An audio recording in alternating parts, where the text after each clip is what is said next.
It has been a hot minute since I've done a tag video because of busyness and stuff. I'm behind. I've been tagged on a couple videos. So we're going to get into one of the ones that I've been tagged in. It has been making its rounds on BookTube, so it is not new to any of you guys probably, but that is the finally fall book tag video. I love fall. Who doesn't? I would say that's the most popular month. Sure, people like summer and spring and winter, but everyone on BookTube seems to be okay with fall, and I am one of those people. I was tagged by Amanda at The Naughty Librarian. I will link her down below. She is great. Check her out. Her content always makes me laugh. She reads some great books. She reads a lot of smutty books, and she's just great. Thank you so much for tagging me.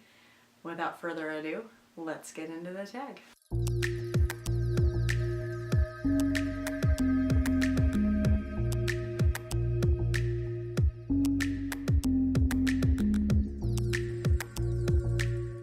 As I've mentioned before, when I do a tag video, I try and pick different books than my norm because I can always pick books that would be repetitive from previous tag video answers. So I try my best to get some new books up and discussed. So with that said, we'll get into question number 1. In fall, the air is crisp and clear. Name a book that has a very vivid setting. For that, I'm going with The Road by Cormac McCarthy. It's a pretty harrowing tale. It's really fucked up, but the setting's pretty insanely vivid as it is post-apocalyptic. It is about a man and his child trying to make it through the world after everything's gone to shit. It is, as I said, really effed up. Don't go into it thinking that it's going to be fun. Cormac McCarthy is not really a fun writer, but he's really good at what he does. He is basically known for his scenery. You can't get much more vivid than post-apocalyptic, and if any of you have read it, you know exactly which scene I'm thinking of that will never ever leave my brain. If you haven't read it, but you're easily triggered by really, really sad stuff. I can't give you the trigger warning without basically explicitly giving away what happens. But especially if you're a parent, don't read it. Question number 2 is, nature is beautiful, but also dying.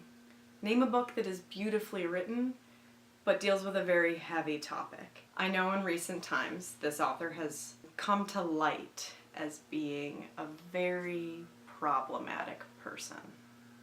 I don't throw that word around a lot, but he really truly is.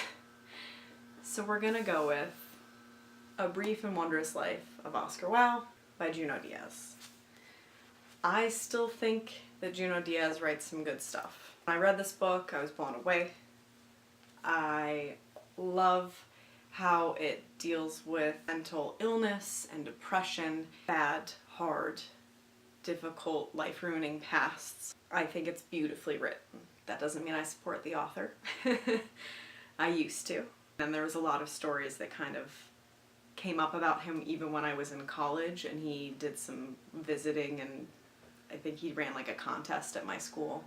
So I'm not a fan of the person, but the book itself, beautifully written, hard topic. I'm not going to recommend you check it out, but I really loved it when I read it. Question number 3 is, fall is back to school season. Share a book that's nonfiction in which you learn something new. I'm gonna go with a book called No Bad Kids, Toddler Discipline Without Shame, and that's written by Janet Lansbury. I've read / tried to read a couple parenting books. My middle child is a difficult child. She's very willful, she's very intelligent. She's given me a run for my money since before she was even born. And I learned that I can't tolerate parenting books. This book specifically, obviously, I'm not going to get too hard into it, but it basically tells you never to say no and to show very little emotion when you talk to your toddlers. And I don't think that's humanly possible. If you're a parent and you've managed to have a toddler that listens to you by being a robot, kudos, congratulations. I'm not really jealous, but I'm impressed.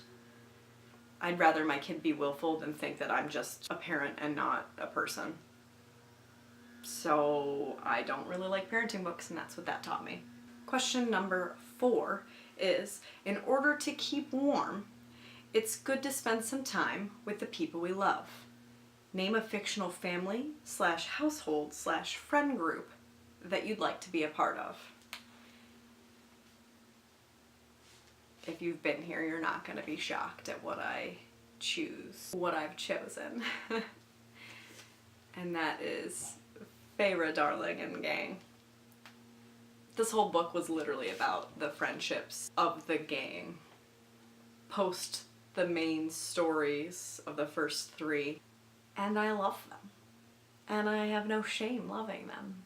And if I was badass and fey and could hold my own, this is the group that I would have no qualms being a part of. Question number 5 is, the colorful leaves are piling up on the ground. Show us a pile of fall-colored spines. I honestly didn't feel like holding up a ton of books. So here's my little, it's still heavy though because the Deathly Hallows down there. Here's my fall color spine. When I think fall, I think yellow, I think orange, I think maroon, burgundy, brown. So there you have it. Question number 6 is, fall is the perfect time for some storytelling by the fireside. Share a book wherein somebody is telling a story. You know what? As many as I've read, I couldn't think of a single one outside of The Odyssey by Homer. Have I read it? Fuck no.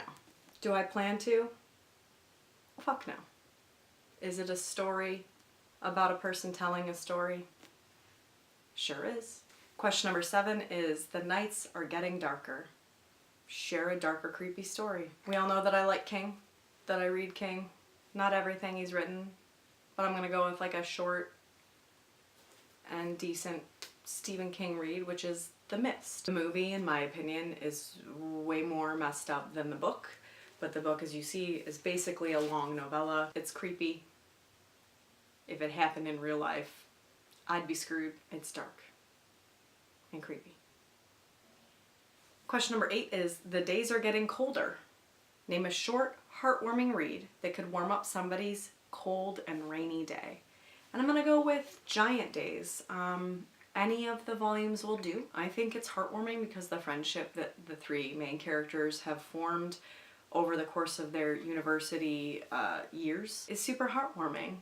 The subject matter doesn't always have to be heartwarming, but I think that if you fall for the characters, then you basically are warmed in the heart by reading about their everyday life. And so pick a volume. I would say you got yourself a short, quick, heartwarming read. Question number 9 is, fall returns every year. Yes, it does. Name an old favorite that you'd like to return to soon. And I try and reread Harry Potter every year, and I always get to this book and tap out. I've read it twice through, and it is my favorite Harry Potter of this series, which is Harry Potter and the Goblet of Fire. This is my original copy from whenever it was published. I got the Canadian editions because my parents are Canadian, but my grandparents and my great aunt and uncle still live in Canada, and they would send me the copies upon release. It's my absolute favorite Harry Potter of the series, and it's a thicken, as the rest of them are from this point on. I would like to reread this, hopefully soon. It's quite the undertaking, but I'm gonna do it. And last but not least, before the tags, question number 10 is, fall is the perfect time for cozy reading nights.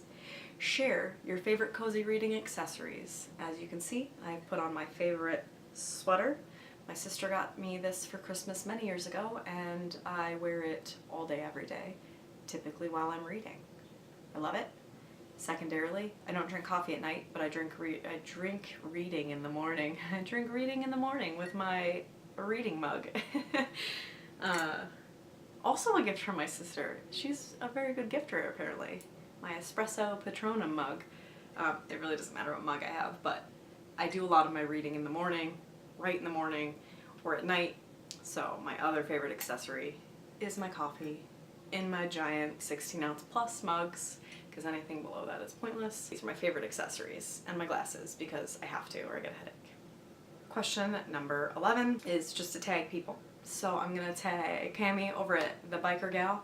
I'm going to tag Lori Dawson, who has just changed her channel so that she and her husband both co-use the channel. So you guys feel free to do it. I feel like everybody has basically done this tag, so if you haven't done it, and I can't think of you right off the top of my head because I've watched so many, feel free to do it. I tag you. Thank you guys for being here. It was fun to do a tag because it's been so long since I've done a tag. I've got another tag to go. That's it. So thank you for being here. Hit like if you've liked this video. Subscribe if you are new here. All of my social media link ups are listed below. I will have my tagged people tagged down below. Amanda will be tagged down below. Thank God it's fall. It's 84 degrees out right now, so it doesn't really feel like fall. I'm sweating. I've got 2 sweaters on. And yet here we are, October 3rd. Thanks for being here, guys. I'll see you in the next one. Bye.